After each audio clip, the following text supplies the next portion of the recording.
beach house is Sarah's graduation gift. Dad smiled proudly. They'd planned a huge moving party. I checked my phone as the trust activated. The security code changed automatically. Prat 3. The trust documents allow the trustee to draw a reasonable management fee. 3% of annual gross income. That's about $43,000 a year currently.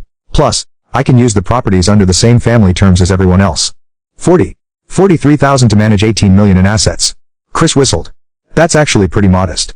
Grandma and Grandpa wanted the trustee to view this as a family service, not a cash grab. The real benefit is knowing these properties will be there for future generations.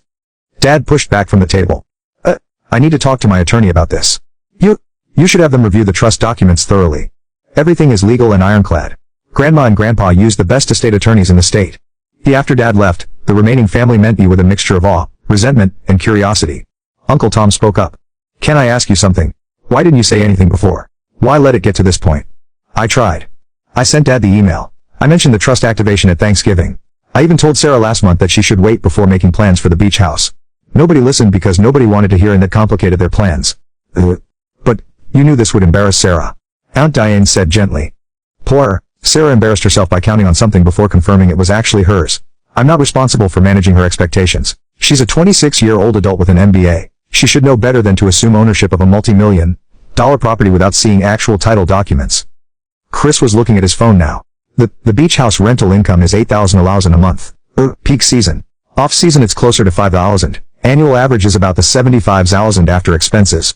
And you're just going to keep renting it out. That's what it's for. It's an investment Crockett family wants to use it, they book it, and the rental income is paused for that period. But yes, when it's not being used by family, it generates income for the trust. That sounds fair, Chris said. It's what Grandma and Grandpa wanted.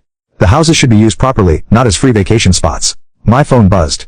The manager texted. Security codes updated, bookings fine, need guidance on the beach house. I replied, keep it on rental schedule. Family pays standard rate. No exceptions. At brunch, some relatives whispered I was right. That Grandma and Grandpa would be proud.